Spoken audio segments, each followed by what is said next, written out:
여러분 안녕하십니까. 경제 시사 토크 사이다 김영록입니다. 시장이 뜨거워지면서 저희들도 덩달아 시장 얘기를 할 수밖에 없게 됩니다. 그런데 어떤 펀더멘털이나 실적에 기반해서는 현재 코스닥 시장을 설명하기가 쉽지 않아서 저희들도 이 코스닥 시장 현존하는 모멘텀들과 그 정부 정책에 대해서 한번 이야기를 나누고자 하는데요. 이외에도 현재 입방아에 오르고 내리고 있는 이슈들 많이 준비했으니까요. 끝까지 함께해 주시고요. 경제 시사 토크 사이다 바로 시작하겠습니다.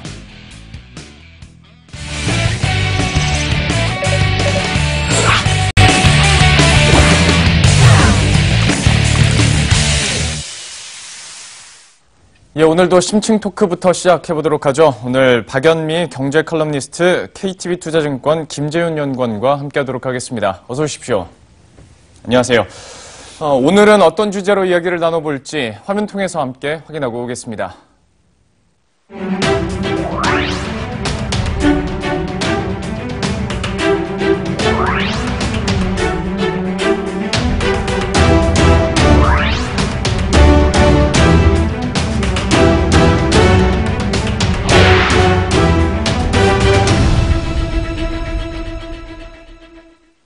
예, 보신 것처럼 코스닥 얘기부터 해보도록 하겠습니다. 890, 16년 만에 이제 900 눈앞에 두고 있고, 현재 상황이 어떤지부터 한번 연구원님께 여쭤보고 싶은데요. 하도 시장이 쉬라고 하니까 잠깐 코스닥이 약간 쉬는 정도? 그래도 오름세를 기록하고 있습니다. 좀 기대감도 그만큼 많이 반영이 되고 있는데, 현재 시장 분석부터 한번 해주시겠어요? 네, 지금 코스닥 유례없는 지금 상승세 보이고 있고요. 특히 지난주에 코스닥 활성화 정책 나오면서 상승세에 불을 또 지피고 있습니다. 예. 근데 다만 그 과거 2015년이나 그 전 이제 랠리랑 좀 다른 점은 그 상세가 코스닥 시총 상위 종목에 지금 집중되어 있다는 점이고요. 네. 다들 아시겠지만 시총 상위 종목으로는 거의 대부분이 지금 바이오 업종이라고 보시면 될 것 같아요. 그래서 셀트리온 등 몇 종목 위주의 그 상승세가 코스닥 그 지수를 이미 끌어올리는 상황이고요. 그러다 보니까 이 상대적으로 작은 종목들, 중소형주들 쪽으로는 수급이 비어가게 되고, 그러면서 특히 그 코스닥 중위권을 형성하고 있는 IT 업종 같은 경우에 수익률이 좀 부진한 모습을 지금 보이는 그런 흐름을 보이고 있습니다. 예. 말씀을 해주신 것처럼 코스닥 시가총액 상위 10위 중에서 7개 종목이 모두 제약바이오 종목인데요. 오늘은 이제 부분별로 셀트리온, 삼형제 약간 좀 힘이 빠지긴 했으나 이게 힘이 빠졌다기보다는 약간 쉬어가는 정도? 시장에서 워낙 불안해하니까 잠깐 쉬어가는 정도로 우리가 해석해 볼 수 있을 것 같습니다. 그러면 앞서 말씀드렸던 실제적인 어떤 모멘텀들에 대해서 이야기를 나눠보도록 할 텐데요. 정부에서 내놓았던 코스닥 활성화 정책 가운데서 가장 이제 개인 투자자 입장에서 눈여겨봤던 것이 바로 이제 벤치마킹 지수 새로 생긴다는 거 아니겠습니까? KRX 300 이전까지 어제도 잠깐 얘기를 했었는데 폭망했던 지수들이 워낙 많다 보니까 이번에는 잘 될까라는 생각들을 합니다. 어떻게 그래요. 보십니까? 저희가 그래서 방송 시작하기 전에도 그 연구원님한테 여쭤봤거든요. 어떨 것 같으세요? 했더니 일단 증권가에서는 전반적인 분위기가 그래도 다음 달 5일에 확정이 되니까 그때까지는 설레어서라도 이 설레임 효과만으로라도 어느 정도 그 편입될 것으로 예상되는 종목들이 수혜를 입지 않겠느냐 이런 얘기가 나왔는데 예. 중요한 건 그 이후겠죠. 그 뚜껑을 열었을 때 그 지수가 얼마나 건강하게 순항을 하느냐 그게 문제일 텐데 아직까지 좀 단언하긴 좀 어려워 보이고요. 그 비판적인 시각도 물론 있습니다. 코스닥 종목이 한 70여 개 들어가 있는 사실상의 코스피 200 아니야? 이런 주장도 나와 있는데 그 중요한 건 뚜껑을 좀 열어봐야 될 것 같고 당분간은 바이오주를 중심으로 해서 들어갈 거야라고 기대가 되는 종목들은 좀 들썩들썩한 분위기가 연출되지 않을까 이런 생각이 듭니다. 저거를 어떤 선정 기준에서도 잠깐 화면 통해서 나갔는데 이걸 추가적으로 한번 설명 여쭤보도록 하겠습니다. 우선 그러니까 앞에서 얘기를 해주셨던 것처럼 코스닥 같은 경우에는 한 68개 종목이 들어갈 것 같은데 어떻게 그 앞에를 볼까요? 예, 코스피 232개, 코스닥 68개. 그러니까 오히려 코스닥 150보다 못하는 개수다 보니 얘기를 해주신 것처럼 코스피 200 되는 거 아니야? 라는 그렇죠. 얘기들이 있고 선정 기준으로 봤을 때 거래대금 상위 80% 이내의 종목을 우선 선정한다. 이렇게 얘기를 하다 보니까 전반적으로 뭐 똑같이 대형주 중심으로 편입이 될 수밖에 없는 상황이잖아요. 그렇죠. 그 코스닥에서 뭐 지금 주요하게 자리 잡고 있는 종목들이 소위 바이오 그 테마주들인데 어차피 바이오가 들어갈 자리인데 뭐 우리는 누울 자리 보고 다리 뻗어야 되는 것 아니냐. IT 쪽에서는 그런 그 탄식이 나오기도 해요. 물론 구체적으로 정부가 생각하고 있는 방향 이런 것들은 물론 그 결과가 나와봐야 알겠지만 해서 여기에서 말하고 있는 조건들을 다 충족하자면 너무나 그 시나리오가 예상대로 흘러가지 않을까 해서 이게 코스닥 시장을 정말 살리는 데 도움이 될까 여기까지는 조금 지켜봐야겠습니다. 그리고 이런 기대감이 높아지면 높아질수록 진짜로 어떤 종목들이 들어갈까에 대해서는 아직 뭐 확정은 안 됐고 증권사에서는 나름대로 예상 종목들을 많이 내놨더라고요. 좀 네. 어떤 종목들이 거론되고 있습니까?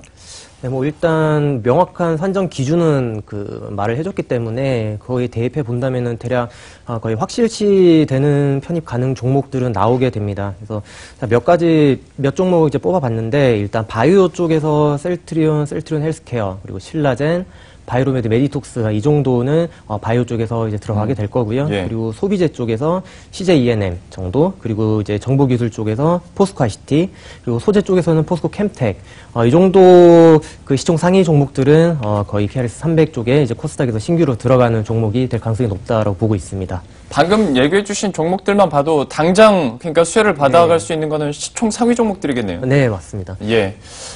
이 부분에 대해서도 뭐 투자 전략 짜실 때 그리고 KRX 300 지수에 대한 기대감을 가지실 때는 어떤 시가총액 상위 종목으로 좀 봐야 되겠다라는 생각이 드는데 칼럼니스트께서 얘기해 주셨던 그 부분 조금 더 얘기 나눠보도록 하겠습니다. 코스피 200과 뭐 비슷해지는 거 아니냐. 네.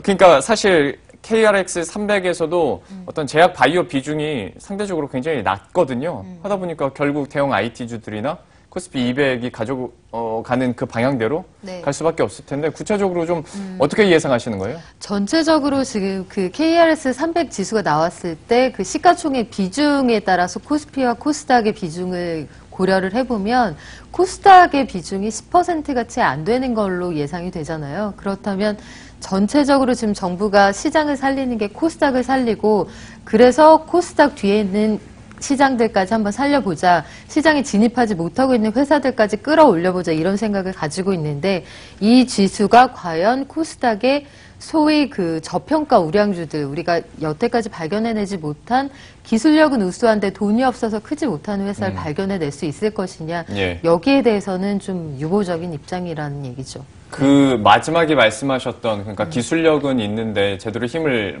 못 펴는 기업들을 네. 살릴 수 있을 것이냐. 이거는 네. 아무래도 KRX 300과는 좀 거리가 멀어 그렇죠. 보이는 게 네. 사실인 것 같고요. 이거는 어쨌거나 뚜껑을 열어보고 또 실제로 주요 뭐 기관 측에서 얼마나 사주느냐도 관건이 될 테니까요. 이거는 한번 시간을 두고 지켜보도록 하겠습니다. 잠깐 KRX 300 지수 얘기는 이 정도로 마무리를 지어보고 코스닥 얘기를 다시 한번 집중적으로 해볼까 하는데요. 뭐 워낙 잘 나가다 보니까 지수 자체를 사는 거는 좋은 투자 전략이 되겠으나 제약 바이오에 대한 쏠림 현상이 너무 심하다. 그리고 이런 어떤 펀더멘털적인 부분으로 오르는 것이 아니라 그야말로 그냥 정부 정책과 수급으로만 움직이다 보니까 오히려 급락할 수 있다라는 우려들이 나오는데 여기에 대해서는 어떤 비유 갖고 계십니까? 네, 그 이미 워낙 시장에서도 좀 많이 이야기 나오는 게 이미 아무리 정책이 코스닥 활성화 정책을 하고 KRX 300을 하면은 시총 상위주가 수혜를 받는 건 맞지만 지금 조금 과도하다는 이야기도 좀 많이 나오고 있어요. 예. 그럴 수밖에 없는 게 지금 연초부터 사실 과도하게 오른 거는 사실이거든요. 근데 사실 그런 측면에서 오늘 뭐 셀트리온 형제들이 좀 주가가 조정을 좀 받고 있긴 한데 또 차바이오텍 이런 쪽 또 중위권 또 바이오 쪽으로 또 수급이 또 쏠리는 모습을 지금 보이고 있습니다. 그래서 일단 뭐 앞서 말씀하셨지만 KRX 300이 이제 나오는 2월 달 그리고 또 셀트리온이 또 이전 상장도 한 2월 달쯤 진행될 거고 그래서 2월 달까지는 그래도 아직 바이오 상위주들의 랠리가 좀 지속되지 않을까 좀 보고 있고요.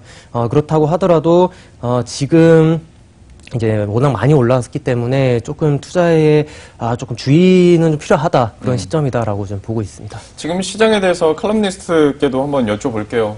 셀트리온 삼형제 빼면 현재 코스닥 지수가 한 750선 겨우 넘는다고 네. 산정을 하는데 여기에 대해서 아무래도 소외감이나 상대적인 박탈감 그런 건 더 느끼는 시장 아니겠습니까? 그렇죠. 지금 상승 종목하고 하락 종목을 좀 나눠서 보면 상승장이라고 해도 정말 주가가 올라가는 곳은 채 400곳이 안 되고 주가가 떨어졌어요. 이런 회사들이 800개가 넘거든요. 예. 2배가 넘는다는 얘기니까 지수의 흐름은 좋은데 정작 우리 회사에는 봄이 오지 않았어요. 이런 회사가 훨씬 많단 말이에요. 지금 표 보시는 것처럼 저게 지금 1월 12일에 사이드카 발동됐을 당시에 그렇죠. 너무 많이 올라서 사이드카가 5분 동안 발동이 됐는데도 불구하고 하락 종목이 2배가 넘게 많다는 거는 그렇죠. 진짜 의미하는 바가 크겠네요. 풍요 속의 빈곤이에요. 매수 사이드카가 발동됐는데 하락한 종목이 2배 이상 많았다. 이건 생각해 볼 문제가 많은 그런 지표라고 생각이 됩니다. 예, 여기에 대해서는 글쎄요. 근데 투자는 또 계속 해야 되고 하다 네. 보니까 쉽지 않은 결정들이 계속 날 것 같습니다. 그런데 이제 여기서 또 하나의 변수가 될 것이 셀트리온이 2월이 되면 코스피로 이전 상장한단 말이죠. 그렇다면 셀트리온에 대해서 기대감은 커질 수 있고 제약바이오주들이 이것 때문에 더 갈 수 있다라고 얘기하시는 분들도 있고 아니면 네. 코스닥 시장이 이제 정말 엑소더스 다 당하는 거 아니냐라고 우려하는 사람도 있는데 네. 좀 어느 쪽에 더 무게를 두고 계세요? 저는 셀트리온이 이제 이전 상장하게 되면은 그 추종 자금 이제 빠지게 데이터를 하게 되면서 오히려 그 코스닥 쪽에 조금 그 바이오 외 시총 상위주들 쪽으로 수급이 좀 쏠릴 수 있다라고 좀 보고 있습니다. 예. 그래서 물론 시총 상위는 바이오주들 특히 셀트리온 헬스케어 이런 쪽으로도 뭐 수급이 몰릴 수 있지만 뭐 CJ E&M 등이나 뭐 포스코 ICT나 이런 이제 코스닥 150을 지금 구성하고 있는 시총 상위주들 쪽으로 수급이 몰릴 수 있기 때문에 전 2월 달을 이제 기점으로 조금 바이오주에서 탈피되는 모습을 보일 수 있지 않을까 이렇게 기대하고 있습니다. 예. 좀 이런 쏠림 현상들이 많고, 워낙 보시는 것처럼 코스닥 지수 등락률 자체도 올해 들어서 11.6% 올랐는데, 이 중에서 말씀드린 것처럼 헬스 바이오가 워낙 잘 오르고, 셀트리온 삼형제 빼면 마이너스 수익률을 나타내다 보니까 이게 쉽지 않고 투자 대안들을 이제 개인 투자자들이 계속 찾고 있거든요. 처음에는 지수를 선정하는 ETF를 갈까? 근데 이것도 하루에 5%, 10% 움직이니까 이것도 쉽지 않겠네? 그러다 보면 펀드를 갈까, 뭘 갈까 하다가 또 요즘에 나오는 게 오히려 반대로 시총하위 50% 이제 기업들을 모아놔가지고 오히려 가격 메리트도 있겠다. 여기를 한번 가보자라는 사람들도 있는데 이게 좀 쉽지 않아요.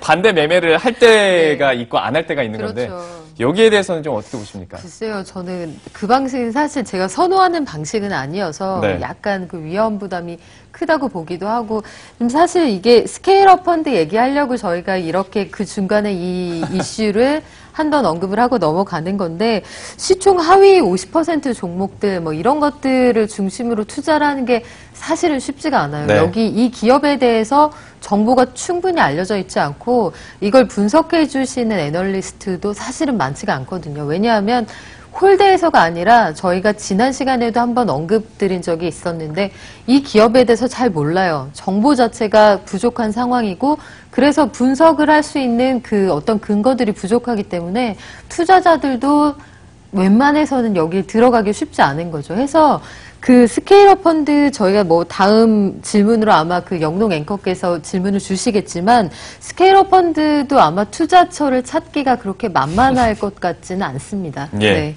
아니 질문을 네. 사실 저는 이걸로 오래 이렇게 끌고 가고 싶은 마음은 없습니다. 왜냐면 네. 이런 걸 계속 이렇게 끌고 가면 사람들이 진짜 관심을 갖고 하시더라고요. 하지 말라고 해도 네. 방송 시간을 오래 끌고 잡으면 그래서 네. 이런 상승장에서는 상승하는 종목을 잡아야 된다라는 말씀으로 갈무리를 지어보도록 하고요. 바로 다음으로 넘어가 보도록 할게요. 지금 같은 경우에 이제 정부에서 계속 코스닥 활성화 정책 그리고 여기에 대해서 어떤 리스크를 어느 정도 줄일 수 있는 방안들을 계속 내놓고 있긴 한데요. 아무래도 워낙 가파르다 보니까 닷컴 버블 당시에 얘기도 나오기도 하고 상장 요건이 문턱이 좀 낮아지면 그만큼 개인 투자자들이 나중에 시간이 흘러서 더 큰 피해를 받을 수 있다라는 얘기도 나오거든요. 여기에 대해서는 어느 정도 공감을 하십니까? 네, 충분히 그럴 수 있다고 저는 생각하고 있고요. 예. 실제로 상장 코스닥 쪽에 신규 상장 보면은 작년에도 재작년 대비해서 굉장히 많이 늘었습니다. 네. 그리고 올해는 이미 준비하고 있는 회사들 굉장히 많은 상황이고요. 특히 바이오 주들 같은 경우에 올해 초에 상장한다는 회사들 굉장히 많습니다. 네. 사실 그 객관적인 평가를 해야 되는데, 이게 예. 신규 상장 종목 같은 경우에는 이제 저도 기업이랑 컨택할 때도 그렇지만 이렇게 판단하기 쉽지 않거든요. 예. 뭐 정보가 과거에 뭐 몇 년씩 이게 쌓여있는 정보가 있는 것도 아니고요. 그래서, 좀 더 객관적으로 좀 판단해야 한다라고 보고 있고, 좀 약간 제도적으로 이 중간 평가를 통해서 이 기업이 지속 가능한지에 대해서 조금 이제 기관들이나 이제 증권사나 뭐 아니면 언론 쪽에서 그런 평가를 좀 해주는 방안이 좀 필요하다라고 저는 생각하고 있습니다. 칼럼니스트께서도 네. 지금까지 나왔던 정부의 어떤 코스닥 활성화 정책 중에서 이 부분을 보완할 수 있는 정책들이 충분히 나왔다고 보십니까? 아니면 아직도 많이 모자라다고 보십니까?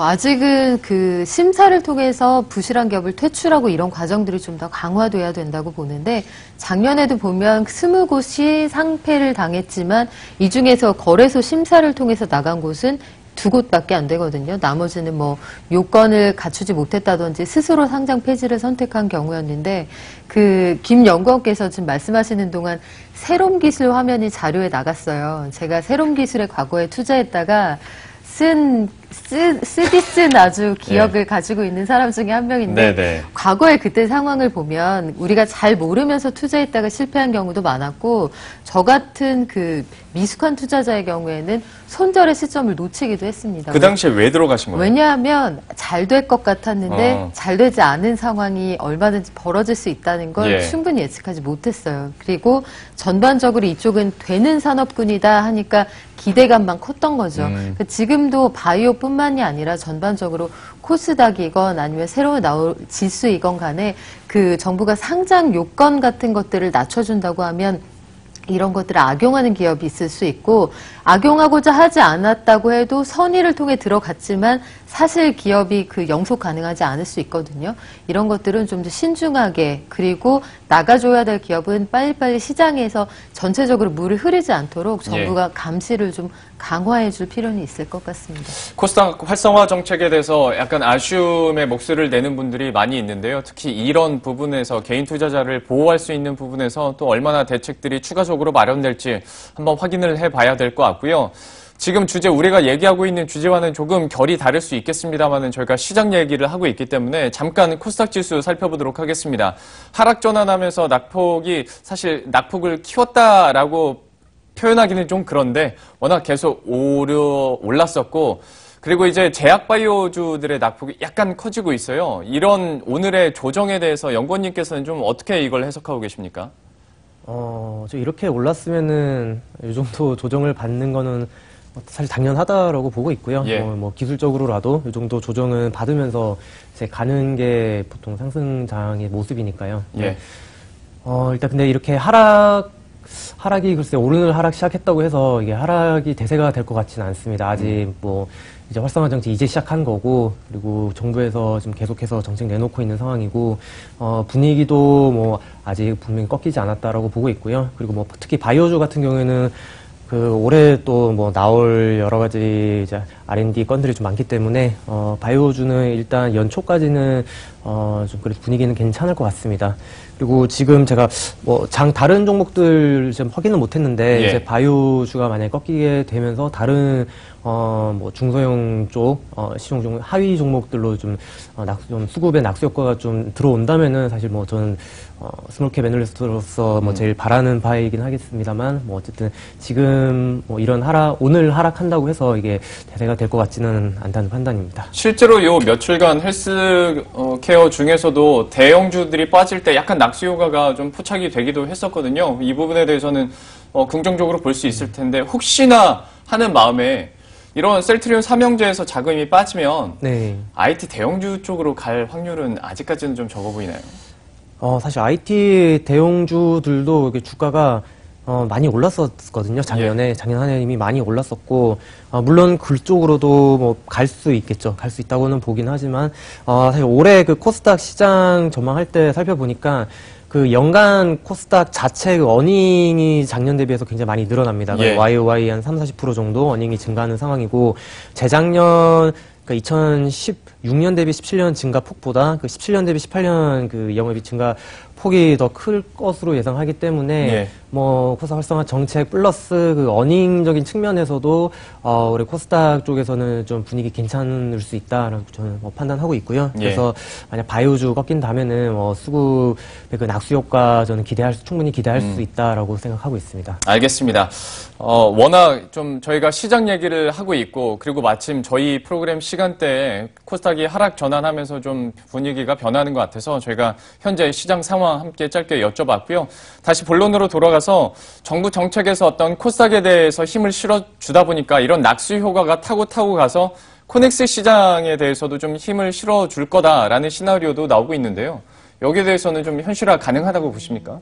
뭐 어느 정도는 전반적으로 시장이 좀 따뜻해지면 그 온기가 그 좀 방사형으로 퍼질 수도 있겠지만 예. 글쎄요, 코넥스에서 코스닥으로 가는 게 사실 코스닥 상장 요건을 갖추지 못하기 때문에 그 시장에 들어가는 거잖아요. 그런데 만약에 저라면, 그러니까 입장을 바꿔놓고 생각한다면 어쨌든 코넥스에 있는 기업들은 코스닥으로 가고자 하는 목표를 가지고 있잖아요. 예. 그러면 코넥스를 굳이 거치지 않고 요건이 완화된 김에 조금 더 물 들어올 때 노 저어서 코스닥으로 직행하자, 이런 회사들이 더 맞지 않을까. 뭐 제 생각은 그렇습니다. 만약에 제가 코넥스를 염두에 두고 있는 회사를 운영하고 있다면요. 해서 이게 코넥스를 키울 수 있을까? 오히려 어느 정도는 이 시장을 좀 데워줄 수 있겠지만 전반적으로는 코넥스 건너뛰고 코스닥, 이런 분위기가 형성되지 않을까, 이런 생각도 좀 듭니다. 참 일리 있는 것 같습니다. 이전에는 그러니까 상장 요건이 좀 까다롭다 보니까 우선 코넥스에서 상장을 한 다음에 이전 상장하는 경우들이 있었는데, 문턱이 많이 낮아진다면 굳이 코넥스를 거치지 않고 코스닥으로 가고 싶다라는 마음이 들 것 같고요. 이게 현실화되다 보면 오히려 제가 여쭤봤었던 어떤 낙수 효과는 정말 그냥 약간의 온기가 퍼지는 정도로밖에 우리가 볼 수 없을 것 같습니다. 전반적으로 저희가 어떤 정부 정책, 그러니까 실존하는 그런 모멘텀들을 중심으로 시장을 바라보고 있는데요. 좀 이제 슬슬 마무리하는 성격에서 이번 코스닥 활성화 정책에서 좀 이건 좀 아쉬웠다. 그리고 시장에 직접 참여하는 사람으로서 네. 그런 부분이 있다면 어떤 게 있을까요? 네, 뭐 이번 활성화 정책이 그 코스닥 지수를 끌어올리는 정책이었다면은 굉장히 성공을 한 것 같고요. 네. 기본적으로 봤을 때. 네, 그렇다고 하지만 그 사실 뭐 아까도 그 화면에 나왔지만 오른 종목 대비 내린 종목이 훨씬 더 많은 상황이고요. 글쎄 정부에서 어떤 목적을 가지고 활성화 정책을 이런 식으로 낸지 모르겠지만 일단 장기 좀 뭐 더 지켜봐야 될 걸 생각합니다. 그렇지만 뭐 일단 시총 상위 종목들 먼저 올랐고 이런 낙수 효과가 진행된다면은 정책 성공했다라고 판단해도 될 것 같고요. 예. 근데 지금 현재로서는 좀 아쉬운 거는 이런 그 소외주들 그 뭐 어닝이 잘 나오지만 뭐 업종이 다르다거나 또는 시총이 낮다거나 이런 종목들이 조금 소외받는 게 좀 아쉬운 거고요. 뭐, 어쨌든 뭐, 좀 지켜보면서 그 시총 상위주들 쪽에서 이제 수급 이제 내려오면서 그런 쪽도 좀 많이 완화될 거라고 저는 생각하고 있습니다. 저희가 이제 조심스럽게 말씀을 하다 보니까 너무 부정적인 쪽으로만 얘기한 것 같아서 그러면 긍정적인 거 하나만 여쭤볼게요. 네. 지금 어쨌거나 얘기를 해주신 것처럼 지수 올리려고 했던 거였다면 성공. 네. 거래 대금도 어마어마하게 오르고 네. 있고 코스닥이 9조 10조 찍고 있으니까요. 네. 그러면 이제 당연히 가장 처음으로 우리가 상식적으로 생각나는 것이 증권주 좋겠다. 거래 대금 많이 늘어나면 수수료 수익이 많이 늘어날 테니까 여기에 대해서는 좀 어떻게 평가하십니까? 요즘에는 그렇지도 않다는 분들이 많아서요. 사실 코스닥 거래 대금이 는 게 코스피에서 코스닥 넘어온 거라 네, 그렇게 본다면 사실 뭐 증권사 입장에서는 크게 차이 안 나거든요. 네. 네, 그렇기 때문에 개인적으로 뭐 증권사들이 뭐 이익이 막 크게 코스닥 활성화돼서 크게 는다라고는 저는 보이진 않고요. 네.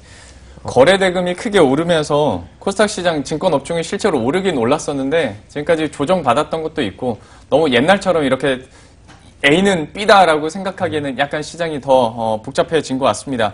또 마지막으로 칼럼니스트께도 한번 여쭤보고 싶습니다.